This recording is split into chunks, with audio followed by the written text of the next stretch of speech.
మేము బీఆర్ఎస్ నాయకులం కాబట్టి మమ్మల్ని ఏమనొద్దని. ఈ రాష్ట్రంలో ఈ దేశంలో బీఆర్ఎస్ వాళ్ళకి ఏమైనా కొత్త చట్టం ఉందా? ఇడిచిపెట్టాలా? ఊర్లో డ్రంక్ అండ్ డ్రైవ్ అని పిల్లలు ఇవ్వడానికి తెలిచో తెలియక తాగితే నోట్లో పుల్ల పెట్టి ఊదిచ్చి వాని బండి గుంజుకొని వాని పోలీస్ స్టేషన్లో పెట్టి వాని ఈపులు వలగొట్టి వాని దగ్గర 5,000 వసూలు చేస్తున్న సన్నాసి, నీ బామ్మార్ది డ్రగ్స్ తీసుకున్నాడు ఇంట్లో దొరికితే, అక్రమంగా ఫామ్ హౌస్ కట్టుకుంటే, వాని ఇంట్లో విదేశీ మద్యం దొరికితే వాని మీద కేసు పెట్టొద్దు అంటున్నావంటే చట్టం నీకోటి, పేదోళ్ళకి ఇంకొక చట్టమా అని నేను అడుగుతున్నా. ఇదా తెలంగాణ రాష్ట్రంలో 10 ఏళ్ళ అధికారంలో ఉన్న మీరు ప్రజలకు చెప్తున్నది? ఇవాళ అభివృద్ధి గురించి మాట్లాడతాడు. 75 ఏళ్ళనే నా కొడంగల్ ఎప్పుడో 1960లో మా పెద్దలు గురునాథ్ రెడ్డి గారి వేదం మీద ఉన్నారు. 6 సార్లు ఎమ్మెల్యే అయ్యాడు. ఎందుకో ఒక్కసారి కూడా వారిని మంత్రిని చేయలే గత ప్రభుత్వాలు. అచ్యుతారెడ్డి అని ఎప్పుడో 60లో ఒక్కసారి కొద్ది రోజులు మంత్రి అయ్యాడు. స్వతంత్రం వచ్చినప్పటి నుంచి ఈ రోజు వరకు మా కొడంగల్ నియోజకవర్గం మీద ఎవరు దయ చూపించలే, ఆ ప్రాంతం నుంచి ఎవరు మంత్రి కాలే. ఇవాళ ఆ ప్రజల కోరిక మేరకు నేను ఎమ్మెల్యేనై ముఖ్యమంత్రిని అయితే నేను ఆడ అభివృద్ధి చేయాలి, మా పిల్లలకు ఉద్యోగాలు ఇవ్వాలి, మా గ్రామాలు ఎడారిగా మారినాయని నారాయణపేట కొడంగల్ ఎత్తిపోతల పథకాన్ని మా నీళ్లు తీసుకెళ్ళనికే తాగనిక నీళ్లు లేక ఫ్లోరైడ్ ఉండి కల్తీ కళ్ళు తాగి ఆ కల్తీ కళ్ళుతోని పిచ్చెక్కి పిల్లల్ని మంచాలకు గట్టేస్తుంటే ఆ బాధ చూడలేక నారాయణపేట కొడంగల్ ఎత్తిపోతల ప్రాజెక్టు ద్వారా 1,00,000 ఎకరాలకు నా ప్రాంతానికి నీళ్లు ఇవ్వాలని నేను ముఖ్యమంత్రిగా చేస్తే అండ్ల కాళ్ళ కట్టె పెడతాడు హరీష్ రావు. ఇదే కాదు, ఇవాళ నేను 1,100-1,200 ఎకరాలు ఆడ భూసేకరణ చేసి తొండలు గుడ్లు పెట్టని భూములను ఇవాళ ఏదైనా ఏజో పారిశ్రామిక వాడ తీసుకొచ్చి పరిశ్రమలు తెస్తే మా పిల్లలకు ఉద్యోగాలు వస్తాయి, నా ప్రాంతం అభివృద్ధి జరుగుతుంది. నేను ముఖ్యమంత్రి అయినా కాబట్టి వాళ్ళకి కృతజ్ఞత తెలుపుకోవాలని నేను ప్రయత్నం చేస్తే కొంతమంది రౌడీ మూకల్ని తయారు చేసి పైసలు ఇచ్చి కలెక్టర్ని, ఆర్డీఓని, అధికారులందరినీ ఇష్టం వచ్చినట్టు కొట్టిరు. కొట్టి ఇప్పుడు మా మీద కేసు ఎట్లా పెడతారు అంటారు. ఉత్తోని పక్కింటోని చెంప మీద కొడితేనే ఇవాళ రేపు మన పిల్లల్ని నెత్తి మీద కొడితేనే వాడు 100కు డయల్ చేస్తుండు, మా నాయన కొడుతుండు, మా నాయనమ్మ కొడుతుందని. స్కూల్కి పోయే పిల్లగాడు కూడా అలా తెలివి వచ్చింది, నెత్తి మీద ఎట్లా అంటే వాడు 100కి డయల్ చేస్తుండు. అధికారులను కిందేసి కొట్టి చంపేదానికి ప్రయత్నం చేస్తే కేసులు కడితే మా టీఆర్ఎస్ వాళ్ళ మీద కేసులు ఎట్లా కడతారు? బరాబర్ మా టీఆర్ఎస్ వాళ్ళు ఇట్లనే దాడులు చేస్తారంటారు. నేను అడుగుతున్న చంద్రశేఖరరావు గారిని, నీ కొడుకు నీ అల్లుడు మాట్లాడే భాషను మీరు సమర్థిస్తున్నారా? భూసేకరణ చెయ్యొద్దా? తెలంగాణ రాష్ట్రంలో పరిశ్రమలు పెట్టొద్దా?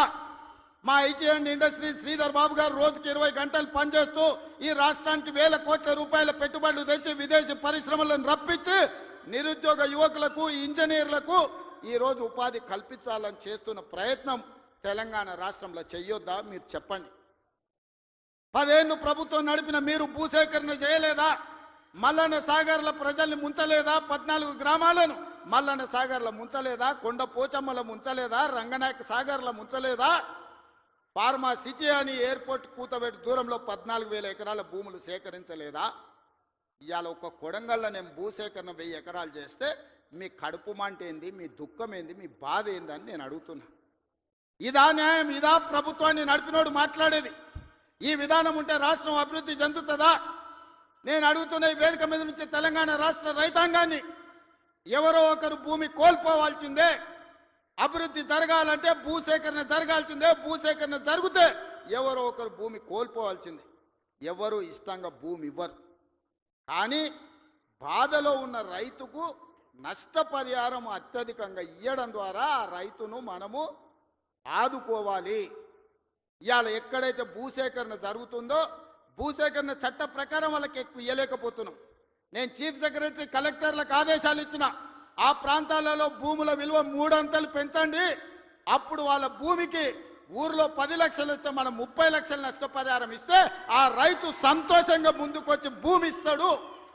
శాశ్వత అభివృద్ధి కోసం రాష్ట్ర పునర్నిర్మాణంలో త్యాగం చేస్తున్న భూ యజమానులను, వాళ్ళు దళితులు, గిరిజనులు, బలహీన వర్గాల వాళ్ళు ఉంటారు. చిన్న చిన్న భూములు ఉంటాయి, కుటుంబంలో 5-6 మంది ఉంటారు. వాడు అసూటనో ఇసూటనో పోయి భూమి కొనుక్కోవాలంటే నష్టపరిహారం అత్యధికంగా ఇవ్వాలని చట్టాన్ని సవరించమని ఇవాళ నేను ఆదేశాలు ఇచ్చిన. నేను అడుగుతున్న మిత్రులారా, నల్లమల అడవుల్లో నుంచి ఒక గ్రామీణ ప్రాంతంలో వ్యవసాయ కుటుంబం, ఒక రైతు బిడ్డగా జిల్లా పరిషత్ మెంబర్ నుంచి ముఖ్యమంత్రికి వచ్చిన, నాకు తెలియవా కష్టాలు? భూమితో ఉన్న సెంటిమెంట్ నాకు తెలియదా? భూమి మన ఆత్మగౌరవం అన్న సంగతి నాకు తెలియదా? గ్రామంలో మన గుర్తింపు, మన గౌరవం, మన ఆత్మ గౌరవం, ఊరిలో మనకున్న భూమి, మనం చేసే వ్యవసాయము. ఎన్నెట్ల నాగలి కడతాడు అని అంటే వెనకటికి పిల్లనిచ్చేటోళ్ళు. 20 జతలు ఎడ్లు నాగలి కడతాడు అని అంటే వాళ్ళు పిల్లనిచ్చేటోళ్ళు. భూమి లేనోనికి పిల్లని ఇవ్వాలంటే 10 సార్లు ఆలోచన చేసేటోళ్ళు. అట్లాంటి భూమి తల్లిదండ్రులతో సమానం అనుకునే ఈ సమాజంలో భూమి కోల్పోతున్న వాళ్ళను హక్కున చేర్చుకొని అత్యధికంగా నష్టపరిహారం ఇవ్వాలని నూతన విధానాన్ని ఇవాళ నా ప్రభుత్వం తీసుకొచ్చింది. నా మంత్రివర్గ సహచరులు మీరు ధైర్యంగా ముందుకు వెళ్ళండి అని చెప్తున్నారు. నష్టపరిహారం అత్యధికంగా మేము ఇచ్చి భూమి తెచ్చి పరిశ్రమలు నెలకొల్పాలంటే ఇవాళ వాళ్ళు అడ్డం పడుతున్నారు. తెలంగాణ సమాజమా, మీరు ఆలోచన చెయ్యండి. ఇది మన తెలంగాణకు మేలు చేస్తుందా? ప్రతి సంవత్సరం 1,10,000 ఇంజనీరింగ్ స్టూడెంట్లు ఇంజనీరింగ్ పూర్తి చేసుకొని బయటకు వస్తారు. వాళ్ళ ఉద్యోగ ఉపాధి అవకాశాలు ఎట్లి వాళ్ళో మీరు ఆలోచన చేయండి.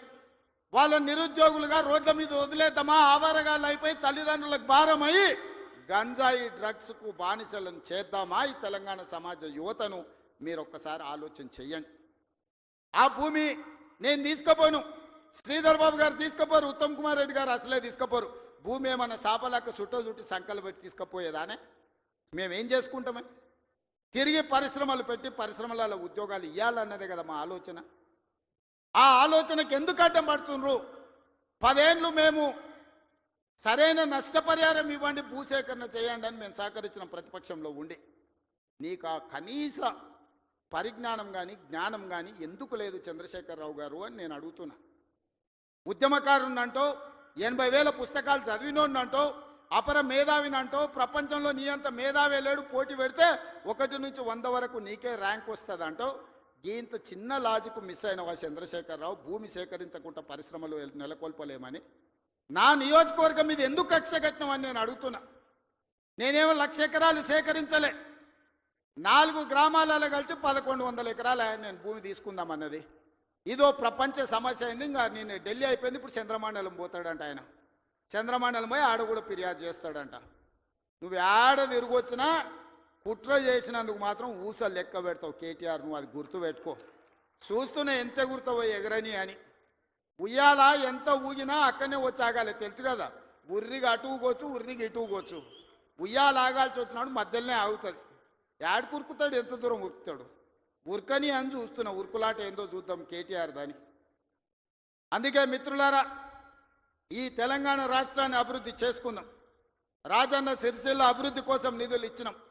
ఇవాళ మీ ప్రాంత అభివృద్ధి మా బాధ్యత. 10 సంవత్సరాలలో ఈ తెలంగాణను ఒక గొప్ప అద్భుతమైన అభివృద్ధి చెందిన రాష్ట్రంగా తీర్చిదిద్దుకుందాం. తెలంగాణ రైజింగ్.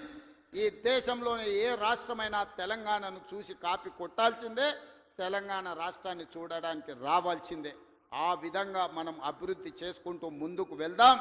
ఇంత మంచి కార్యక్రమాన్ని ఏర్పాటు చేసినందుకు అధికారులతో పాటు నిర్వాహకులకు అందరికీ మనస్ఫూర్తిగా ధన్యవాదాలు తెలియజేస్తున్నా. చాలా విషయాలు ఉన్నాయి మీతో పంచుకోవాల్సినవి, వస్తానే ఉంటా, మిగతా విషయాలు మాట్లాడుతూనే ఉంటా. చివరిగా చంద్రశేఖరరావు గారికి మాత్రం ఒక మాట చెప్తున్నా. అసెంబ్లీకి రా స్వామి, రా, వచ్చి కూర్చుందాం. రా, నీ 80,000 పుస్తకాలు ఏం చదివినావు మాట్లాడదాం. ఒక్కసారి రావే స్వామి, వస్తే రోజంతా చర్చ చేద్దాం. చేస్తే ఏందో తెలుస్తుంది లెక్క. మళ్ళొక్కసారి అదేవిధంగా చేనేత కార్మికుల కోసం పని కల్పించాలని మన స్వయం సహాయక సంఘాలు ఎస్హెచ్ గ్రూపులకు 65,000 మంది ఉన్నారు, 65 లక్షల మంది ఉన్నారు. 1,30,00,000 చీరలు స్వయం సహాయక సంఘాలకు సంవత్సరానికి 2 చీరలు ఈరోజు మంచి క్వాలిటీతో ఇచ్చి ఆడబిడ్డల ఆత్మ గౌరవంతో ఉండే విధంగా నిర్ణయం తీసుకున్నాం. ప్రతి ఆడబిడ్డలకు 2 చీరలు ఇస్తాం. ఇక్కడుండే మా వాళ్లకు ఓన్లీ పవర్ లూమ్ నుంచి కాకుండా మన పాలిస్టర్ అండ్ కాటన్ మిక్స్డ్లో చీరలు తయారు చేయండి. మంచి చీరలు వాళ్ళకి ఇద్దాం.